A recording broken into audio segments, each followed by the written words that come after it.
ಭೂತರಾಜ ಹತ್ರ ಬಂದಿದ ತಕ್ಷಣ ಏನೇ ತಡೆ ಓಡಿಸ್ಕೊಂಡ್ರು ಒಂದ್ ವಾರ ಅಷ್ಟೊತ್ತಿಗೆ ರಿಸಲ್ಟ್ ಬರುತ್ತೆ ಅಂತ ಕೇಳ್ತೀವಿ. ಬಾಳ ಅಲ್ಲ ಮೇಡಮ್, ಬೆಳಿಗ್ಗೆ ಕರೆಯಷ್ಟಿಗೆ ರಿಸಲ್ಟ್ ನೀವು ಒಂದ್ ವಾರ ತನಕ ತಡಿಬೇಕಾಗೇ ಇಲ್ಲ. ಇವತ್ ನೈಟ್ ನೀವು ಹೊಡ್ಸ್ಕೊಂಡ್ರೆ ಬೆಳಿಗ್ಗೆ ಅಷ್ಟು ಆರಾಮ ಫೋನ್ ಬಂದಿರುತ್ತೆ ನನಗೆ.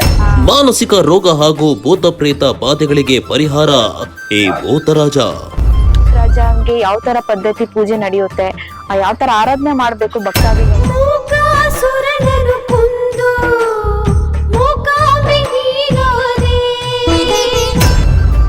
ಮಾಟ ಮಂತ್ರ ಯಾವುದು ನಡೆಯೋದೇ ಇಲ್ಲ ಅಂತೆ.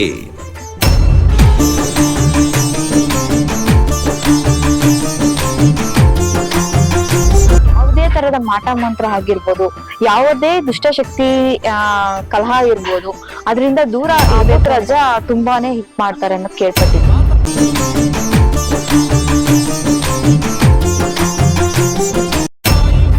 ಭಕ್ತರ ಕಷ್ಟ ನಿವಾರಿಸಿದ ಭೂತರಾಜ. ಅವನು ಜೀವಭರ್ಷ ಇದ್ದಾನೆ, ಸತ್ತಲ್ಲ 120 ಕಿಲೋಮೀಟರ್ ದೂರದಲ್ಲಿ ಇದ್ದಾನೆ ಅಂತ ಹೇಳಿ ಬರೋದು. ಏನಂದ್ರೆ ಬ್ರಹ್ಮ ಪಿಶಾಚಿಗಳು ವಾಮಾಚಾರ ಪ್ರಿಯಗಳೆಲ್ಲ ಇರ್ತವಲ್ಲ, ಅದನ್ನೆಲ್ಲ ಈ ಭೂತರಾಜ ಅದನ್ನೆಲ್ಲ ಧ್ವಂಸ ಮಾಡ್ತಾನೆ ಅಂತ. ಬಲಿಶ ಅಂತ ಕೊಟ್ಟರೆ ಕೆಲಸ ಆಗೋದಿಲ್ಲ. ಹಾಗಾಗಿ ಸಣ್ಣ ಪುಟ್ಟವಕ್ಕೆಲ್ಲ ಈತ ಮಾಡೋದು ಇಲ್ಲ, ಮುಟ್ಟೋದು ಇಲ್ಲ. ಇಲ್ಲಿ ಬಂದ್ರೆ ಆದಷ್ಟು ಬೇಗ ನಿಮ್ಮ ಕೆಲಸ ಸಕ್ಸಸ್ ಆಗೋದಂತೂ ಗ್ಯಾರಂಟಿ ರೀ. ಕಠಿಣವಾಗಿರ್ತಕ್ಕಂತ ಯಾವುದೇ ಕೆಲಸಗಳು ಪ್ರಯೋಗಗಳು ಏನೇ ಇದ್ರು ಕೂಡ ಇದನ್ನ ಈ ಭೂತರಾಜನ ಹತ್ರ ಬಂದು ಅರ್ಥ ಮಾಡ್ಕೊಂಡು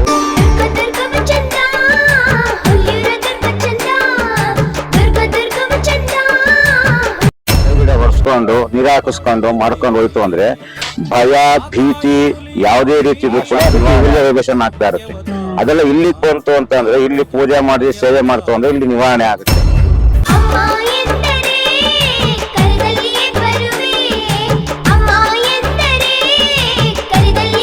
ಒಳಗೆ ಇಂಚಿನ ಶಬ್ದ, ಸೀಟಿನ ಶಬ್ದ, ತಗಡಿನ ಶಬ್ದ, ಆಮೇಲೆ ಮನೆ ಒಳಗೆಲ್ಲ ಬಿತ್ತೋಗೋದು ಮಾಡೋ ಅಂತ ಅವ್ರು ಏನ್ ಮಾಡ್ತಾರೆ, ಅಲ್ಲಿ ಅದನ್ನ ಪ್ರಯೋಗ ಮಾಡ್ತಾರೆ. ಅದು ಕೆಟ್ಟದಕ್ಕೆ ಉಪಯೋಗಿಸ್ತಾರೆ.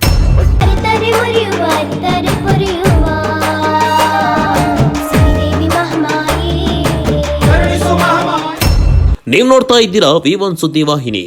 ಈಗಾಗಲೇ ಇಲ್ಲಿ ನಡೆಯುವ ಪವಾಡದ ಬಗ್ಗೆ ಹೇಳಿದ್ದೀವಿ.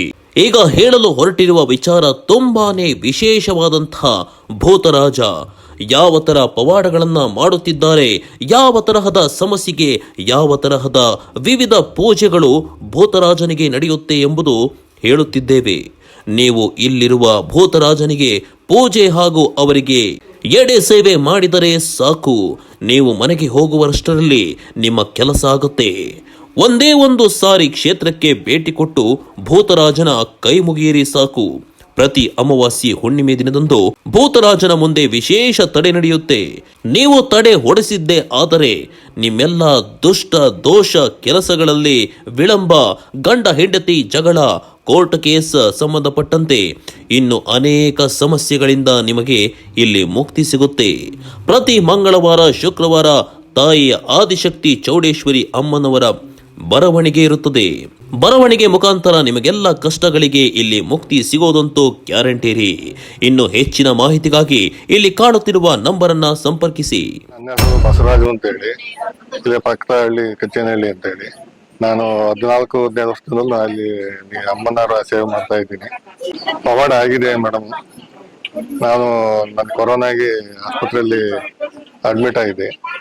ಅವ್ರು ಡಾಕ್ಟರ್ದು ಹೇಳಕ್ಕೆಲ್ಲ ಪರ್ಫೆಕ್ಟ್ ಇಲ್ಲ, ಗ್ಯಾರಂಟಿ ನಾವು ಹೇಳಲ್ಲ ಅಂತ ಅಂದ್ರು. ನಾನು ನೈಟು ನನ್ಗೆ ತೀರಾ ಸುಸ್ತಾಗಿ ಎದ್ದಳಕ್ ಆಗ್ತದೆ, ಹೋಯ್ತು ಅದ್ನೇ ಹೋಗೈತೆ ಅಂತಾನೆ ಮಾಡಿದ್ರಲ್ಲ. ಅವತ್ತು ನೈಟು 1 ಗಂಟೆ ಸುಮಾರಿನಲ್ಲಿ ತಾಯಿ ನೆನ್ಸ್ಕೊಂಡಾಗ ನನಗೆ ತ್ರಿಶೂಲ್ನಾಗ ಹಿಂದ್ಗಡೆ ಎಳ್ದಂಗ ಆದಾಗ ಅವತ್ತಿನ ಬೆಳಿಗ್ಗೆ ನಾನು ಇಂಪ್ರೂವ್ ಆದೆ. ತಾಯಿ, ನಾನು ಇರತಕ್ಕ ನಾನು ಸೇವೆ ಮಾಡ್ತೀನಿ ಕಣವ ಅಂತ ಹೇಳಿ ನಾನು ಅಲ್ಲಿ ಅರಿಕೆ ಮಾಡ್ಕೊಂಡೆ. ಇವತ್ತು ನಾನು ಅಲ್ಲಿಂದಲೂ ನಾನು ಸೇವೆ ಮಾಡ್ಕೊಂಡ್ ಬರ್ತಾ ಇದ್ದೀನಿ. 3 ತಿಂಗಳು ನಾನು ತಿರ್ಗಾಡಕ್ ಆಗದಲ್ಲೇ ಹಿಡ್ಕೊಂಡ್ ತಿರ್ಗಾಡ್ಸೋರು, ಕೋದೂರ್ಕೊಂಡ್ ತಿರ್ಗಾಡಿದ್ದೀನಿ. ತೀರಾ ಸೀರಿಯಸ್ ಆಗ್ಬಿಟ್ಟು ಅಲ್ಲಿ ಈಚೆ ಕಡೆಗೆ ಬಾಯಿ ನೀರ್ನು ಬಿಟ್ಟಿದ್ರು ನನಗೆ. ಎಲ್ಲ ಮಾಡಿದ್ರು ಆ ತಾಯಿ ಉಳಿಸಿದಾಳೆ. ನಾನು ಜೀವ ಇರೋವರೆಗೂ ನಾನು ಇಲ್ಲಿ ಸೇವೆ ಮಾಡಕ್ಕೆ ನಾನು ಅಮ್ಮ ಸೇವೆ ಮಾಡ್ತಾ ಇದ್ದೀವಿ. ಇಲ್ಲಿಗೆ ಹೋದ್ರು 5-6 ಜೊತೆಯಲ್ಲಿ ಹೋಗ್ತೀವಿ. ನಮ್ಮ ಕೆಲಸ ಕಾರ್ಯಗಳು, ಹೋಮಗಳು, ಪೂಜೆ ಪುನಸ್ಕಾರಗಳು ಎಲ್ಲ ಜೊತೆಲಿ ಮಾಡ್ತೀವಿ. ಇನ್ನು ಮುಂದೂ ಮಾಡ್ಕೊಂಡು ಹೋಗ್ತೀವಿ. ನಮ್ಮ ಕೈಲಾದ ಮಟ್ಟಿಗೆ ನಾವು ಅಮ್ಮ ಸೇವೆ ಮಾಡಕ್ ನಾವು ತಯಾರಾಗಿದ್ದೀವಿ. ಜನಗಳು ಇದನ್ನ ನೋಡ್ಬಿಟ್ಟು ನಮಗೆ ತುಂಬಾ ಸಂತೋಷ ಆಗುತ್ತೆ ಅಂತ ಹೇಳಿರು. ಬಂದವ್ರ ಭಕ್ತಾದಿಗಳೆಲ್ಲ. ಆದ್ರೆ ಅಮ್ಮನ ಮೆರವಣಿಗೆ ಆಗುತ್ತೆ, ಎಲ್ಲಾ ಪ್ರತಿಯೊಂದು ಎಲ್ಲ ಆಗುತ್ತೆ. ಕೇಂದ್ರ ಮಂತ್ರ ಇದ್ರು ಎಲ್ಲ ದೋಷ ನಿವಾರಣೆ ಆಗುತ್ತೆ. ದೇವ ಭೂತ ಪಿಶಾಚಿ ಅದು ಯಾವ್ದಿದ್ರು ಇದೆಲ್ಲ ನಿವಾರಣೆ ಆಗ್ತಾ ಇದೆ. ನಾವು ಅಮ್ಮನ ಮೇಲೆ ಭಾರ ಹಾಕ್ಬಿಟ್ಟು ನಮ್ಮ ಶ್ರಮ ವಹಿಸಿ ನಾವಿಲ್ಲಿ ಕಾರ್ಯ ಮಾಡ್ತಾ ಇದ್ದೀವಿ. ದೊಡ್ಡೇರಿ ಅಂತ ಇದೆ ಇಲ್ಲಿ ಬಳ್ಳಾರಿ ಈಚೆಗೆ. ಅವರು ಸುಮಾರು ಅಣ್ಣ ತಮ್ಮಂದಿರು ಇಬ್ರು. ಒಬ್ಬ ತಮ್ಮ 13 ವರ್ಷದ ಹಿಂದೆ ಮನೆ ಬಿಟ್ಟು ಬೆಂಗಳೂರು ಸೇರ್ಕೊಂಡಿದ್ದಾನೆ. ಬೆಂಗಳೂರಿಗೆ ಸೇರ್ಕೊಂಡಾಗ ಅಣ್ಣ ಮಗ ಬಂದ್ರು ಅಮ್ಮನ್ ಕೇಳಕ್ಕೆ ಅಂತ. ಅವರು ಜಮೀನ್ ವ್ಯಾಪಾರಕ್ಕೆ ಇಕ್ಕಿದ್ದಾರೆ. ಜಮೀನ್ ವ್ಯಾಪಾರಕ್ಕೆ ಇಕ್ಕಿದಾಗ ಅವರು ನೀನ್ ತಮ್ಮ ಸೈನ್ ಹಾಕ್ಸ್ಕೊಡಪ್ಪ, ನಾವು ಜಮೀನ್ ತಗೊಂತೀವಿ ಇಲ್ಲ ಅಂತ ಹೇಳಿದ್ದಾರೆ. ಜಮೀನ್ ತಗೊಂಡರು. ಅವಾಗ ಹೇಳ್ದಾಗ ಏನಾಯ್ತು, ಬಂದಿಲ್ಲ ಅಮ್ಮ ತಕ್ ಬಂದ್ರು. ಅಮ್ಮ ಬರವಣಿಗೆ ಬರದ್ಲು.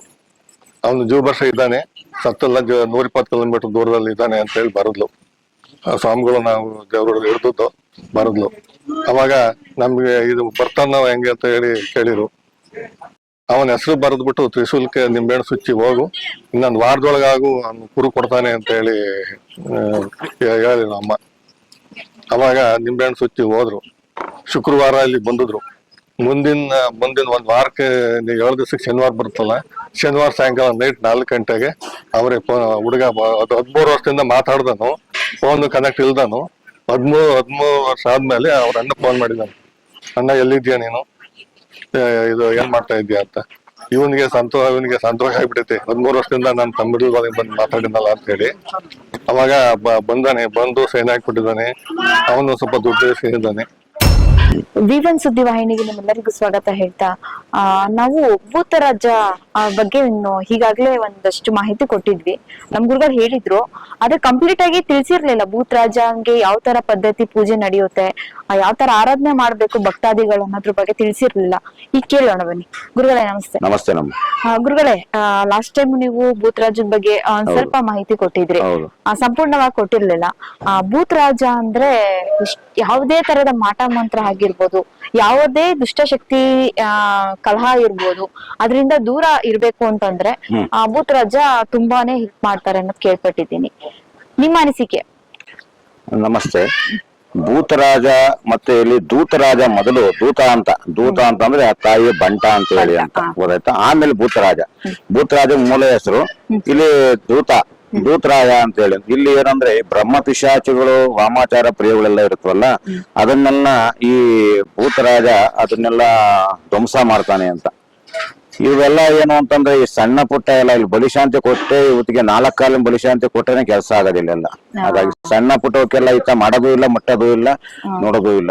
ಈ ಬ್ರಹ್ಮ ಪಿಶಾಚಿಗಳೆಲ್ಲ ಇರುತ್ತೆ, ಅಂತವಕ್ಕೆ ಏನಿದ್ರು ಅಂದ್ರೆ ಈತನೇ ಅದಕ್ಕೆ ಇದು ಬಾಸ್ ಇದ್ದಾಗೆ ಆ ಕೆಲಸ ಮಾಡ್ಕೊಡ್ಬೇಕು ಅಂತ. ಅಂದ್ರೆ ಕಠಿಣವಾಗಿರ್ತಕ್ಕಂತ ಯಾವುದೇ ಕೆಲಸಗಳು ಪ್ರಯೋಗಗಳು ಏನೇ ಇದ್ರು ಕೂಡ ಇದನ್ನ ಈ ಭೂತರಾಜನ ಹತ್ರ ಬಂದು ಹರಕೆ ಮಾಡ್ಕೊಂಡು, ಇಲ್ಲ ಈತನಿಗೆ ಶಾಂತಿ ಕೊಟ್ಟು, ಇಲ್ಲಿ ಈತನ ಮುಂದೆ ಒಂದು ತಡೆಗಿಡೆ ಹೊಡ್ಸ್ಕೊಂಡು ನಿರಾಕರಿಸ್ಕೊಂಡು ಮಾಡ್ಕೊಂಡು ಹೋಯ್ತು ಅಂದ್ರೆ ಭಯ ಭೀತಿ ಯಾವುದೇ ರೀತಿದು ಕೂಡ ನಿವಾರಣೆ ಆಗುತ್ತೆ. ಒಂದಷ್ಟು ಜನ ಕನಸಲ್ಲಿ ಕನ್ವರ್ಸ್ತಾ ಇರ್ತಾರೆ, ಆಮೇಲೆ ಕನ್ವರ್ಸ್ಕೊಂಡು ಅವರೇ ಮಾತಾಡ್ಕೊಂತ ಇರ್ತಾರೆ, ಭಯ ಭೀತಿ ಆಗುತ್ತೆ, ಎದುರ್ಕೊಂತ ಇರ್ತಾರೆ. ಆಮೇಲೆ ವೈಬ್ರೇಷನ್ ಬರ್ತಾ ಇರ್ತಾರೆ, ನಿಂತ್ಕೊಂಡು ವೈಬ್ರೇಷನ್. ಈಗ ಎಲ್ಲೋ ಒಂದ್ ಜಗಳ ಆಗ್ತಿರುತ್ತೆ, ಎಲ್ಲೋ ಒಂದ್ ವಾದ್ಯ ಆಗ್ತಾ ಇರುತ್ತೆ, ಆ ಶಬ್ದಕ್ಕೆ ಇವರಿಗೆ ವೈಬ್ರೇಷನ್ ಆಗ್ತಾ ಇರುತ್ತೆ. ಅದೆಲ್ಲ ಇಲ್ಲಿಗೆ ಬಂತು ಅಂತ ಅಂದ್ರೆ, ಇಲ್ಲಿ ಪೂಜೆ ಮಾಡಿ ಸೇವೆ ಮಾಡ್ತು ಅಂದ್ರೆ ಇಲ್ಲಿ ನಿವಾರಣೆ ಆಗುತ್ತೆ ಇಲ್ಲಿ. ಹಾಗಾಗಿ ಈ ಆಯಮ್ಮ ಕೆಲಸ ಮಾಡತಕ್ಕಂಥದಕ್ಕಿಂತ ಈತನ ಕೈಯಲ್ಲಿ ಕೆಲಸ ಮಾಡ್ಸೋದು ಜಾಸ್ತಿ. ಇವ್ರ ಮುಖಾಂತರವಾಗಿ ಇಲ್ಲಿ ನಾವು ಪೂಜೆ ಮತ್ತೆ ಶಾಂತಿ ಎಲ್ಲ ಕೊಟ್ಟಾಗ ಏನಾಗುತ್ತೆ ಅಂದ್ರೆ ಈತನ ಮುಖಾಂತರವಾಗಿ ಕೆಲಸಗಳು ಬೇಗ ಆಗುತ್ತೆ. ಹಾಗಾಗಿ ಈಗ ಪ್ರತಿಯೊಬ್ರು ಸಹ ಅಷ್ಟೇನೆ, ಏನೇ ಸಮಸ್ಯೆ ಕಠಿಣವಾದ ಸಮಸ್ಯೆ ಇದ್ರು ಕೂಡ ಮನೆ ಒಳಗಡೆಗೆ ಏನಾಗುತ್ತೆ ಅಂದ್ರೆ ಬಾಣಮತಿ ಪ್ರಯೋಗ ಅಂತ ಮಾಡ್ತಾರೆ. ಬಾಣಮತಿ ಪ್ರಯೋಗ ಅಂತ ಅಂದ್ರೆ ಬರೀ ಶಬ್ದನೇ ಬರ್ತಾ ಇರುತ್ತೆ. ಮನೆ ಒಳಗೆ ಇಂಚಿನ ಶಬ್ದ, ಸೀಟಿನ ಶಬ್ದ, ತಗಡಿನ ಶಬ್ದ, ಆಮೇಲೆ ಮನೆ ಒಳಗೆಲ್ಲ ಬಿದ್ದೋಗೋದು ಎಲ್ಲ ಇದಾಗ್ತಾ ಇರುತ್ತೆ. ಅದೆಲ್ಲವನ್ನು ಕೂಡ ನಿವಾರಣೆ ಮಾಡ್ತಕ್ಕಂಥವನೇ ಭೂತರಾಜ. ಹಾಗಾಗಿ ಇಲ್ಲಿಗೆ ಬಂದು ನಾವು ಇಲ್ಲಿ ಅವ್ನು ಏನು ಸೇವೆ ಇರುತ್ತೆ, ಪೂಜೆ ಇರುತ್ತೆ, ಇದನ್ನೆಲ್ಲ ಮಾಡ್ಕೊಂಡು ಹೋದ್ರೆ ಖಂಡಿತವಾಗಿಯೂ ಸಹ ಎಲ್ಲಾ ರೀತಿಯಲ್ಲೂ ಒಳ್ಳೇದಾಗುತ್ತೆ. ಯಾಕೆಂದ್ರೆ ಇಲ್ಲಿ ಒಳ್ಳೇದನ್ನೇ ಲೆಕ್ಕ, ಇಲ್ಲಿ ಕೆಟ್ಟದಕ್ ಬರಲ್ಲ. ಯಾಕೆ ಅಂತ ಅಂದ್ರೆ ಇವನೇನಿದ್ರು ತಾಯಿಯ ದೂತ ಇರೋದ್ರಿಂದ ಇವನು ಕೆಟ್ಟದ್ ಮಾಡಲ್ಲ, ಒಳ್ಳೇನೇ. ಕೆಟ್ಟದ್ದು ಮಾಡಿದತ್ನ ಇವನು ಒಳ್ಳೆ ರೀತಿ ಮಾಡ್ತಾನೆ ಇವನು. ಹಾಗಾಗಿ ಆಮೇಲೆ ಇನ್ನೊಂದು ಸ್ಟೆಪ್ ಮುಂದಕ್ಕೆ ಅಂತಂದ್ರೆ ಮಶಾಣದಲ್ಲಿ ಒಂದು ಪ್ರಯೋಗ ಮಾಡ್ತಾರೆ. ಭೈರವನ ರೂಪದಲ್ಲಿ ಭೂತರಾಜನ ಅಲ್ಲೊಂದು ಪ್ರತಿಮೆಯನ್ನ ಮಾಡಿ ಅಲ್ಲಿ ಒಂದು ಬಲಿಶಾಂತಿ ಎಲ್ಲ ಕೊಟ್ಟು ಪೂಜೆ ಎಲ್ಲ ಮಾಡ್ತಾರೆ. ಆ ಪ್ರಯೋಗನೇ ಬೇರೆ, ಈ ಪ್ರಯೋಗನೇ ಬೇರೆ.